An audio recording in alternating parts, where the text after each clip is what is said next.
সুতির হিলোরা থেকে 3 মেয়েকে নিয়ে নিখোঁজের 1 বছর পর রাজস্থান থেকে উদ্ধার পরিবারের 4 সদস্য।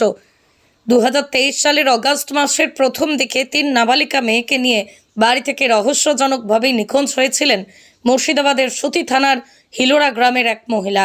নিখোঁজ ডায়েরি এবং পরবর্তীতে স্বামীর অভিযোগের ভিত্তিতে রাজস্থান থেকে প্রায় 1 বছর পর উদ্ধার করা হলো একই পরিবারের 4 সদস্যকে।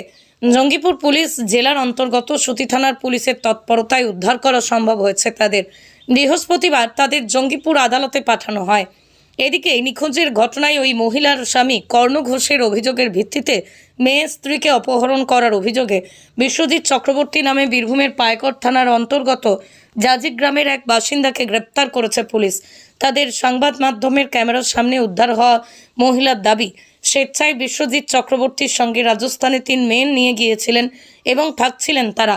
স্বামীর অত্যাচারের শিকার হয়ে তাদের এই সিদ্ধান্ত বলেই জানিয়েছেন তিনি। পুরো বিষয়টি খতিয়ে দেখছে পুলিশ।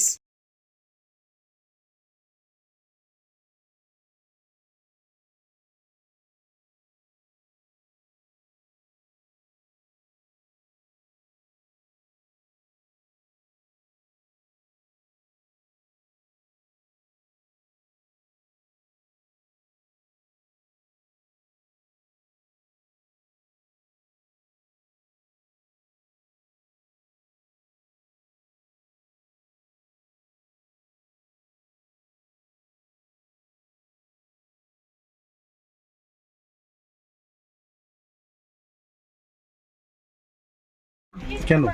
কার কার সংসার? ওর সংসার চাই না, আমার স্বামী সংসার চাই না আমি। পুরনো? হ্যাঁ। কেন? প্রচুর টর্চার, প্রচুর অশান্তি করেছে আমার প্রতি। শারীরিক টর্চার হচ্ছে, মানসিক টর্চার হচ্ছে আমার প্রতি, আমার মেয়ের প্রতি। আর ওই জন্য আমি আমার বংশ, শ্বশুরবাড়ির বংশকে সবকে জানানো হয়েছিল। কেউ কোনো কিছু করেনি, বলেছে ওরা উল্টে বলেছে ওকে কিছু বলতে গেলে মারা যাবে। তার জন্য ওর দেওয়ারকে কিছু বলতে পারবে না, ওরা ওর ভাইকে কিছু বলতে পারবে না। যত সহ্য করবো আমরা সহ্য করেছি, যতদিন সহ্য করার ছিল আমি করেছি স্যার। আর সহ্য করার শক্তি আমার মধ্যে নাই। আপনি স্বেচ্ছায় মেয়েদেরকে নিয়ে? হ্যাঁ, স্বেচ্ছায় নিয়ে গেছি আমি আমার মেয়েদেরকে। মানে কি আপনি কি চাইছেন? যার সাথে গিয়েছিলেন তার সাথেই থাকতে চাইছেন? হ্যাঁ। বলুন কি চাইছেন আপনি? হ্যাঁ, আমি যার সঙ্গে থাকতে চাই। কি করতেন ওখানে আপনারা? তখন ব্যবসা করতাম সবজি। আপনারা স্বেচ্ছায় ছিলেন ওখানে? হ্যাঁ, স্বেচ্ছায় ছিলাম। আমি আমার মেয়ের বড় মেয়ের বিয়ে দিয়ে দিয়েছি। ওখানে ভালো ছিল এখানকার থেকে? ওখানে হ্যাঁ, অনেক লাখে গুণে ভালো ছিলাম। যেমন খাঁচা থেকে পাখি একটা বেরিয়ে গেলে যেমন আজাদ হয়ে যায়, তেমন আজাদ হয়েছিল। 20 বছর ধরে আমি জেলখানায় ভর্তি করেছিলাম বাবা আমাকে। সেই মুহূর্তে তো আপনাকে কোর্টে নিয়ে যাওয়া হচ্ছে, কোর্টের কাছে কি আবেদন রাখবেন আপনি?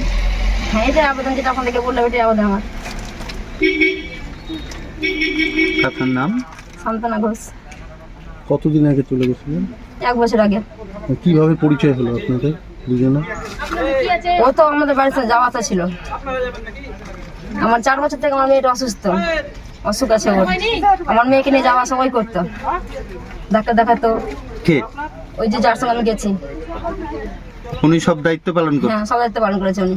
মানে এখানে থাকাকালীনও? হ্যাঁ। ওনার তো ঘর সংসার, উনিও তো বিবাহিত। হ্যাঁ, তো ওনার ফ্যামিলিকেও দেখেছে, এখনো দেখবে ওর ফ্যামিলিকেও। একসঙ্গে থাকবেন?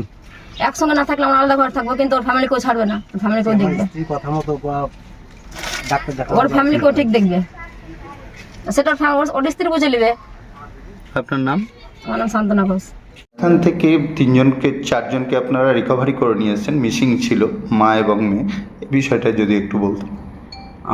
1 জানুয়ারিতে একটা আমাদের থানায় অভিযোগ হয়, কিডন্যাপিংয়ের একটা অভিযোগ হয়। সেখানে মা এবং তার 3 জন বাচ্চা কিডন্যাপ হয়ে যায়, এইগুলো অভিযোগ ছিল।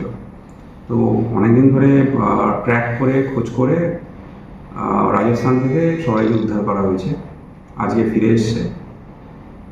আর ওই যে অ্যাকিউজ তাকে অ্যারেস্ট করা হয়েছে। তো কিছু কি এই বিষয়ে জানা গিয়েছে যে কী কারণে কী হয়েছিল, কিডন্যাপিং কী হয়েছিল এই ক্ষেত্রে? এটা তো তদন্ত চলছে, এখনই কনক্লুসিভলি কিছু বলা যাবে না। 164-এর জন্য আমরা কোর্টে পাঠাচ্ছি, ইনভেস্টিগেশন চলছে, পরে বলা যাবে।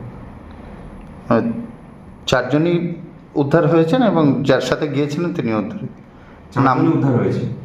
নামগুলো যারা প্রাপ্তবয়স্ক আছে তাদের নাম দুটো যদি একটু বলে দেন। মায়ের নাম? ঠিক আছে। কোন থানা হয়েছিল? হিলোরা।